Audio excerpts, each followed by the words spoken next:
अस्सलाम वालेकुम दोस्तों, मैं हूं हकीम ज़ा शाहिद। वेलकम करता हूं आपको अपने चैनल पर। उम्मीद करता हूं आप लोग खैरियत से होंगे।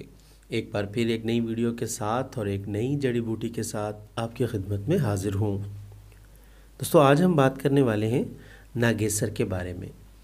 अगर सबसे पहले इसके नाम की बात कर लें तो नागेसर भी कहते हैं इसे, और नाग केसर भी कहते हैं, और फ़ारसी में नार मुश्क कहते हैं, और मराठी ज़ुबान में इसको नाग चंपा कहते हैं।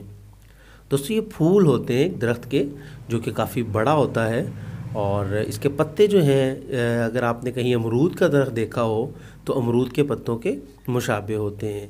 जब इसके फूल ताज़ा होते हैं उस वक़्त ये हल्के जर्दी माइल होते हैं, खुश्क होने के बाद ये ऐसे डार्क ब्राउन शक्ल में हो जाते हैं।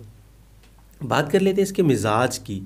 तो गर्म होता है और खुश्क होता है, दोनों ही दर्जाए दोम में। मतलब गर्म भी दर्जा दोम में, खुश्क भी दर्जा दोम में। अब बात करते हैं इसके फ़वाइद की कि इससे क्या क्या फ़वाइद हासिल किए जा सकते हैं। तो जनाब, मुफर्रे है, मुक़व्वी क़ल्ब है, दिल को फ़रहत बख्शता है, ताज़गी देता है। इसके अलावा जिगर को तक़वियत देता है, और मुख्तलिफ़ मैदा के नुस्ख़ा में भी इसको इस्तेमाल किया जाता है। मैदा को भी ताकत के लिए ताकत देता है। इसके अलावा मुहर्रिक बा है, मतलब कि क़ुव्वत बा को बढ़ाता है, तेज़ करता है, शहवत लाता है। और बवासीर के लिए भी इसको इस्तेमाल किया जाता है, और कसरत के साथ इस्तेमाल किया जाता है। अब इसको बवासीर के लिए जो इस्तेमाल किया जाता है, जब ये अगर मैं आपको यहाँ नज़दीक से दिखा दूँ तो ये फूल होता है, तो इस फूल के दरमियान में एक इसका बीज होता है, जिसको आप इसका ये ख़त्म हो गया मतलब, तो ये जो होता है, कैमरा फोकस नहीं कर रहा मेरा, तो ये इसका जो है ये मतलब ऊपर से इसका छिलका उतार के जो इसका ज़ीरा होता है उससे जो है रात को भिगो दिया जाता है पानी में, और सुबह को जो है उसको मल छान के पी लिया जाता है, या उसमें मिश्री या शहद मिला के इसको पिलाया जाता है। और मुतवातर अगर पिलाया जाए तो मस्से भी ख़त्म हो जाते हैं, और बवासीर अगर खूनी हो तो खून भी रुक जाता है और जड़ से ही ख़त्म हो जाती है बवासीर।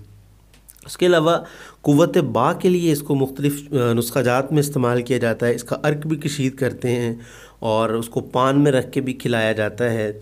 और अगर इसके अलावा बात कर लें तो ज़ख्मों पे मतलब इसको छिड़का भी जाता है।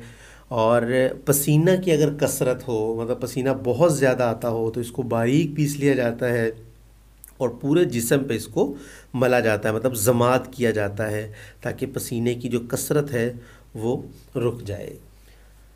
तो जनाब, इससे हमने जो फ़वाइद तो हमने इतने हासिल कर लिए। अगर अब देख लें कि ये मुज़र किस लिए है, मतलब ये इसके मुज़र असरात क्या हैं, तो गर्म मिजाज वालों के लिए ये मुज़र है।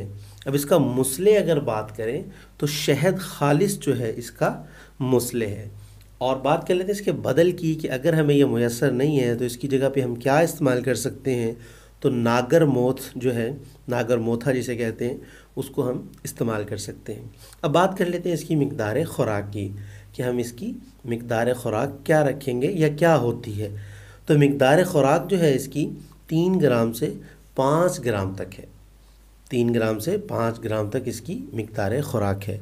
उम्मीद करता हूँ आज की वीडियो भी आपको पसंद आई होगी। अगर वीडियो पसंद आई है तो लाइक भी कीजिएगा, शेयर भी कर दीजिएगा, और चैनल को ज़रूर सब्सक्राइब कर लीजिएगा, और घंटी के बटन को भी प्रेस कर दीजिएगा, ताकि मेरी हर नई आने वाली वीडियो आपको मिलती रहे। तो आज के लिए इतना ही था। हकीम ज़ा शाहिद को इजाज़त दीजिए। अल्लाह हाफिज़।